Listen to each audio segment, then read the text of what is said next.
15ই June Malaysia calling visa চালুর তারিখ চূড়ান্ত হয়েছে। মেডিকেল কবে, কোন এজেন্সি, কোন কাজে?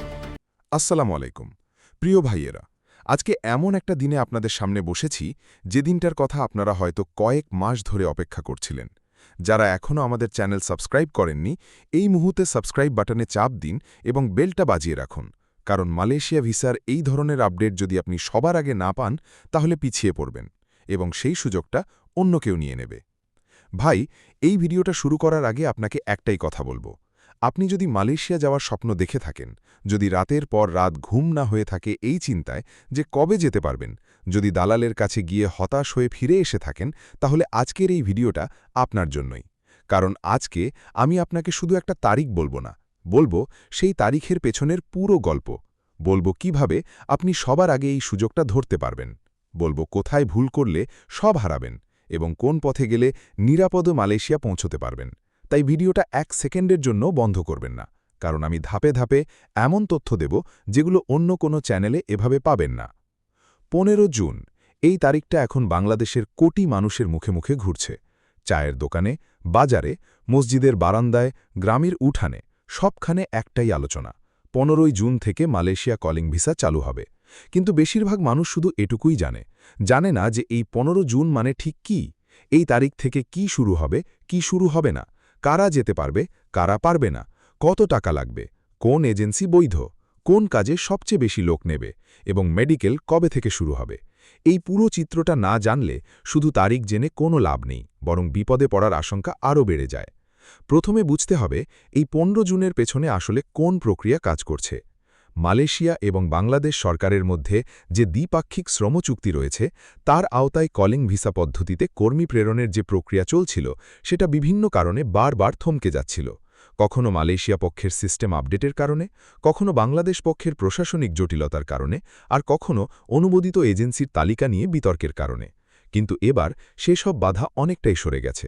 দুই দেশের সরকারের মধ্যে সর্বোচ্চ পর্যায়ে আলোচনা হয়েছে এবং 15 জুনকে আনুষ্ঠানিক শুরুর তারিখ হিসেবে চূড়ান্ত করা হয়েছে। এই তারিখটা শুধু একটা সংখ্যা নয়, এটা লক্ষ লক্ষ মানুষের জীবন বদলে দেওয়ার একটা নতুন অধ্যায়ের শুরু। কিন্তু ভাই, এইখানেই একটা বড় প্রশ্ন লুকিয়ে আছে। 15 জুন থেকে চালু মানে কি সেদিন থেকেই সবাই আবেদন করতে পারবে? না, এটা বোঝা অত্যন্ত জরুরি। 15 জুন থেকে মূলত সিস্টেম উন্মুক্ত হবে, অর্থাৎ মালয়েশিয়ার নিয়োগকর্তারা বাংলাদেশ থেকে কর্মী নেওয়ার জন্য আনুষ্ঠানিকভাবে ভিসা প্রক্রিয়া শুরু করতে পারবেন। এরপর সেই কলিং লেটার বা ভিসা অফার বাংলাদেশের নির্দিষ্ট কর্মীর কাছে আসবে, তারপর মেডিকেল হবে, তারপর ভিসা স্ট্যাম্পিং হবে এবং সব শেষে কর্মী মালয়েশিয়া রওনা দেবেন। তার মানে 15 জুনের পর থেকে গোটা প্রক্রিয়া সচল হবে, কিন্তু সেদিনে সবাই বিমানে চড়বেন এমন না। তাই যারা ভাবছেন 15 জুনের আগের দিন প্রস্তুতি নেওয়া শুরু করবেন, তারা ইতোমধ্যে পিছিয়ে আছেন। এখন কথা হলো মেডিকেল কবে থেকে শুরু হবে। মালয়েশিয়া কলিং ভিসার সাথে মেডিকেলের সম্পর্কটা একটু বিশেষভাবে বুঝতে হবে। কলিং ভিসার ক্ষেত্রে মেডিকেল হয় ভিসা পাওয়ার পরে, আগে নয়। অর্থাৎ একজন কর্মী যখন মালয়েশিয়ার কোনো কোম্পানির কাছ থেকে কলিং লেটার বা ভিসা অফার পাবেন, তারপরই তাকে নির্ধারিত মেডিকেল সেন্টারে গিয়ে স্বাস্থ্য পরীক্ষা করাতে হবে। এই মেডিকেল প্রক্রিয়া 15 জুনের পর থেকেই আনুষ্ঠানিকভাবে চালু হওয়ার কথা রয়েছে। বাংলাদেশে যেসব মেডিকেল সেন্টার মালয়েশিয়াগামী কর্মীদের স্বাস্থ্য পরীক্ষার জন্য অনুমোদিত, সেগুলো ঢাকা, চট্টগ্রাম, সিলেট, রাজশাহী এবং খুলনা সহ বিভিন্ন বিভাগীয় শহরে আছে। এসব কেন্দ্রের তালিকা বিএমইটির ওয়েবসাইটে পাওয়া যাবে এবং 15 জুনের পর থেকে তারা পূর্ণ কার্যক্রমে ফিরে আসবে বলে জানা গেছে। মেডিকেলে কি পরীক্ষা হবে সেটা অনেকের কাছে পরিষ্কার নয়, তাই এবার সেটা বলি। মালয়েশিয়া কলিং ভিসার মেডিকেলে সাধারণত রক্তের গ্রুপ পরীক্ষা, সম্পূর্ণ রক্ত গণনা, হেপাটাইটিস বি এবং সি পরীক্ষা, এইচআইভি পরীক্ষা, ম্যালেরিয়া পরীক্ষা, বুকের এক্স-রে এবং সাধারণ শারীরিক পরীক্ষা অন্তর্ভুক্ত থাকে। এর মধ্যে বুকের এক্স-রে সবচেয়ে গুরুত্বপূর্ণ, কারণ যক্ষা বা টিউবারকুলোসিস ধরা পড়লে সরাসরি অযোগ্য ঘোষণা করা হয়। হেপাটাইটিস বি পজিটিভ হলেও অনেক ক্ষেত্রে সমস্যা হয়, তাই মেডিকেলের কমপক্ষে 3 মাস আগে থেকে নিজের স্বাস্থ্যের দিকে মনোযোগ দিন, ধূমপান ও মদ্যপান থেকে সম্পূর্ণ বিরত থাকুন, পর্যাপ্ত ঘুমান, পুষ্টিকর খাবার খান এবং প্রয়োজন হলে স্থানীয় ডাক্তারের কাছে গিয়ে একটা প্রাথমিক চেক আপ করিয়ে নিন। এই ছোট প্রস্তুতিটা আপনার মেডিকেল পাশ করার সম্ভাবনা অনেকটাই বাড়িয়ে দেবে। এবার আসি কোন এজেন্সির মাধ্যমে যেতে হবে সেই প্রশ্নে। এটা হলো সবচেয়ে স্পর্শকাতর এবং সবচেয়ে বিভ্রান্তিকর বিষয়। বাংলাদেশে হাজারের উপরে রিক্রুটিং এজেন্সি আছে, কিন্তু সবাই মালয়েশিয়ায় কর্মী পাঠানোর বৈধ অনুমতি পায়নি।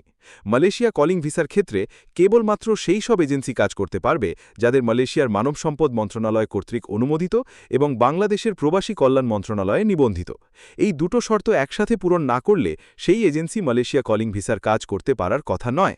অনুমোদিত এজেন্সির তালিকা বিএমইটির ওয়েবসাইটে এবং প্রবাসী কল্যাণ মন্ত্রণালয়ের ওয়েবসাইটে পাবেন। 15 জুনের পরে এই তালিকা আপডেট করা হবে বলে জানা যাচ্ছে এবং নতুন কিছু এজেন্সি যুক্ত হওয়ার সম্ভাবনাও আছে। তাই 15 জুনের পর নির্দিষ্টভাবে সেই তালিকা দেখে তারপরই এজেন্সির সাথে যোগাযোগ করুন। এখন একটা কথা বলি যেটা অনেকে বলতে চান না, কিন্তু সত্য। বাজারে এখন অনেক মানুষ আছে যারা বলছে, আমার মাধ্যমে গেলে 15 জুনের আগেই সব ঠিক করে দেব, শুধু 2 লক্ষ বা 3 লক্ষ টাকা দাও। এই মানুষগুলো থেকে দূরে থাকুন, কারণ 15 জুনের আগে কেউ কলিং ভিসার কাজ করতে পারবে না। এটা অসম্ভব। যে বলছে সে পারবে, সে আপনাকে মিথ্যা বলছে এবং আপনার টাকা নিয়ে পালাবে। এই ধরনের প্রতারকদের শিকার হওয়া মানুষের সংখ্যা বাংলাদেশে প্রতি বছর লক্ষের ওপরে। তাদের কান্না দেখা যায় না, কারণ তারা লজ্জায় বলতে পারেন না যে ঠকেছেন। তাই আপনি সাবধান থাকুন এবং আপনার আশেপাশের মানুষকেও সাবধান করুন। এবার জানুন কোন কোন সেক্টরে সবচেয়ে বেশি কর্মী নেওয়া হবে এবং কোন কাজে গেলে আপনার জন্য সবচেয়ে ভালো হবে। মালয়েশিয়ার বর্তমান শ্রমবাজারে সবচেয়ে বেশি চাহিদা রয়েছে ম্যানুফ্যাকচারিং বা শিল্প কারখানা খাতে। এই সেক্টরে ইলেকট্রনিক্স পণ্য তৈরির কারখানা, গার্মেন্টস ফ্যাক্টরি, গ্লাভস তৈরির কারখানা, রাবার প্রসেসিং কারখানা এবং বিভিন্ন ধরনের প্যাকেজিং ফ্যাক্টরিতে প্রচুর বাংলাদেশি কর্মী দরকার। এই সেক্টরে শুরুতে বেতন সাধারণত 1200 থেকে 1500 রিঙ্গিতের মধ্যে থাকে এবং ওভারটাইম মিলিয়ে এটা 2000 বা তারও বেশি হতে পারে। কনস্ট্রাকশন বা নির্মাণ সেক্টরে কর্মীর চাহিদা আরও বেশি এবং বেতনও তুলনামূলকভাবে ভালো, তবে কাজটা শারীরিকভাবে কঠিন। প্লান্টেশন সেক্টরে পাম অয়েল বাগানে কাজের সুযোগ আছে, তবে এই কাজে থাকার জায়গা সাধারণত বাগানের ভেতরে হয়, যেটা অনেকের পছন্দ নাও হতে পারে।